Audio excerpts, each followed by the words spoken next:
Welcome back, gentlemen. As you can see, it's real dark outside. It's 5:26, so that means we're relatively on time, which is a good thing. We'll make sure that we ain't rushing the rest of the day. But yeah, guys, I woke up and I really didn't feel like going to the gym today. It was not as easy as it was yesterday. Yesterday was a piece of a cake. Today, I was like really, man, I'm feeling sore.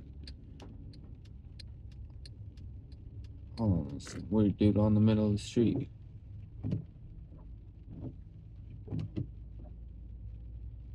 Anyway, that's what I was saying. These creeps, man. Anyway, 5 a.m. and we got freaky people on the street. But yeah, today's a leg day on a Wednesday, and I just got these were my thoughts in the morning. I was like, yo, I'm feeling super sore. That means I need to make sure I need like almost like a rest day to recover. So the only reason I really got up today, guys, is just to get my routine, not to break the routine, is to wake up in the morning and go to the gym, no matter what. As I always say, just because you're tired, because your mood feels like, oh, I can take a break or blah, blah, blah. No, we don't do that here. We're gonna go just to keep structure because we have obligations now and responsibilities towards our higher self, our goal self. So we're not gonna betray ourselves and our dreams. We're gonna go and we're gonna flip the days.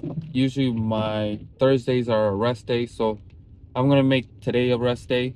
So I'm going to the gym just to be on the treadmill, listen to some good audiobooks, and just learn some new words because I'm trying to improve my vocabulary because that's something I just need to cultivate. I have great ideas, you know, but I need to figure out the best way to express those ideas, right? So that's part of your duty.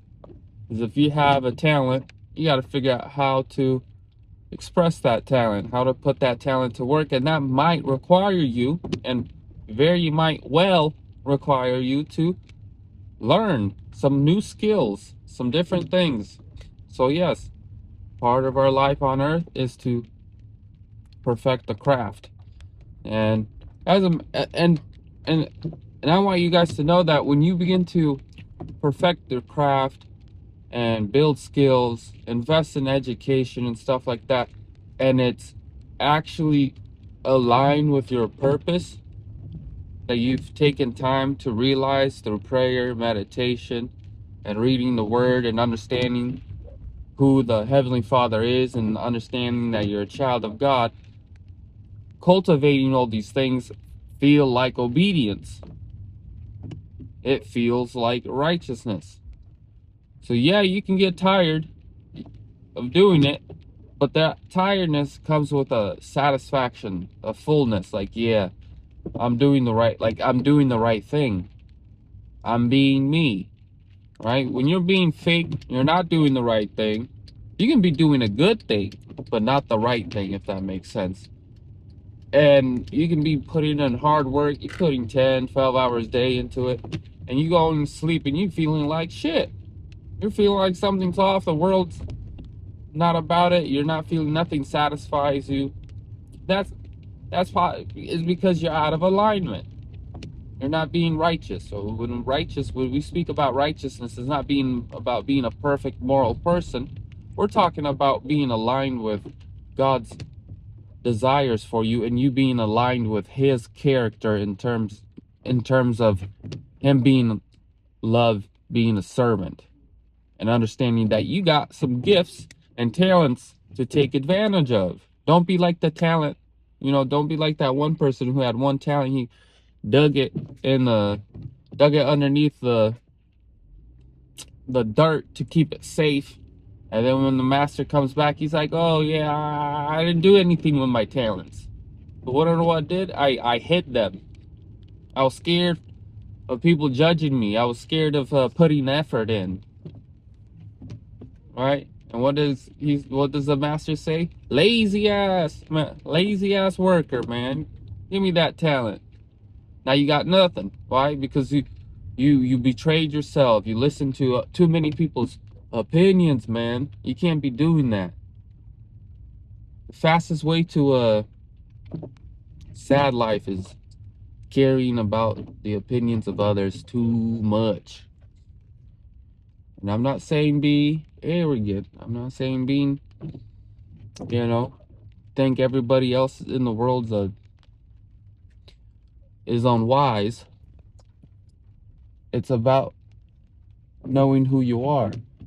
And I guarantee if everyone took their time to get to know who they are in a proper metaphysical way, everybody will be happy with, not, I would say peaceful with themselves. That actually walk with joy. They're actually satisfied with life. And imagine if a whole world of people who, you know, actually did what Christ did with words, just to listen to what he said and actually did it.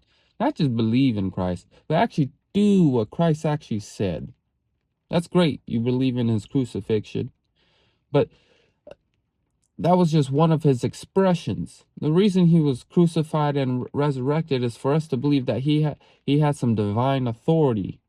And if he had such divine authority and he knew such knowledge to be able to do this, shouldn't we take heed more to what he taught? Whoa, what was he teaching? And if we really do that, you'll learn that he taught some really beautiful things. Things that will transform your soul to the point where you are love in motion. He says, if you obey me, me and you are one. And if he said, I'm one with the Father, guess what? You become one with the Father. You become one with Source. And that divine being, which we call God, integrates with your soul. And you allow, so now you're not in a state of God feeling like you're being observed by like this being, or being observed by, them in your head. That disappears, and you're more in a active participant of seeing the love of God, or the excellence of God, or the Christ in you express itself. And that's a beautiful thing. You've seen love do what love does best, and being able to be the front row viewer of that is beautiful. Everyone's looking for love, but they don't want to become love, guys. Right? God created a plan where you have this desire for love, right? And the serpent tricks you into thinking it's outside of me. It's in another person. It's in the future. It's in the past. Maybe it's even after I die. Right? But Christ comes around. No. It's inside of you. And guess what? I didn't just create you to find love, to enjoy life. I created you to become love. And when you become love, can you lose yourself? You became the very thing that you're seeking your whole life. You've become it. That is a great mystery of all ages. Everyone's looking for love. Every religion's teaching you this is how you find love or find God. This is how you make heaven. This is how you get to nirvana. Everybody's teaching. He's like, you are heaven. You are the nirvana. You are one with God. You are the temple of God. Huh? God doesn't dwell in a temple made with hands, with physical hands. What's the only thing that wasn't made with physical hands on earth? You. Was your body made with physical hands? No, it was made by God, fashioned by God. And he says, that is my temple. And guess what? You are the temple of God. You are the temple of love. You're the temple of the Creator. Christ in you, the hope of glory, is the promise of love is inside of you. It doesn't exist outside of you. So if you are so tapped into your phone, more depressed you're going to become, because it's a reflection of who you're not. If you're going to be so in touch with the world, you're going to be out of touch with yourself. If you're going to look in all 6 directions and avoid the 7th direction, You're going to be struggling because you're not doing what the master said. And how can you find peace and joy when truth told you to do this and this, but you betrayed the truth by listening to other things, and you're trying to find joy and peace? Ain't gonna work. Christ is the Prince of Peace, Prince of Joy. If you're not in alignment with him and his game plan, you are betraying yourself.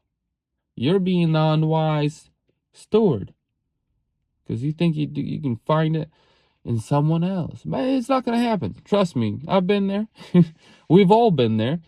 I just realized through multiple different seasons of heartbreak and loss that, hey, there, I'm doing something wrong. Life isn't supposed to be like this. So with time and wisdom, you realize that love lives inside of you and God is inside of you, and obedient meditation to the word of Christ, that will set you free from the lie. Okay, a lie will send your ass to hell in the current state on earth. Hell and heaven are already on earth. But it's through wisdom that you're able to transfer yourself.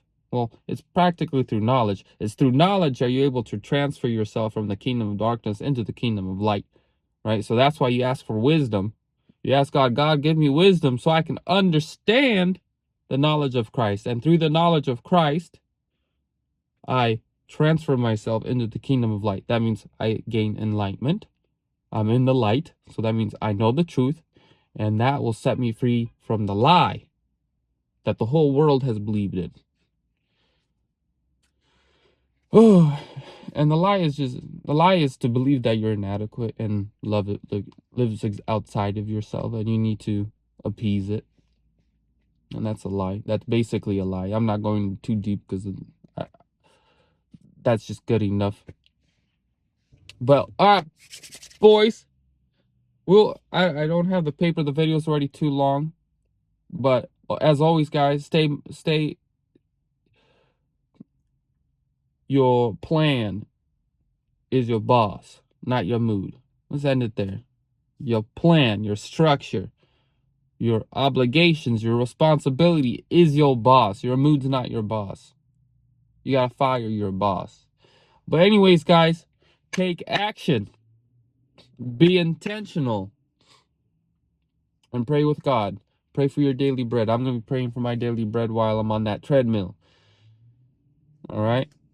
So I'm going to take care of myself, and I expect you to take care of yourself as well. So happy Wednesday, guys. We're halfway through, and let's do this. Take care.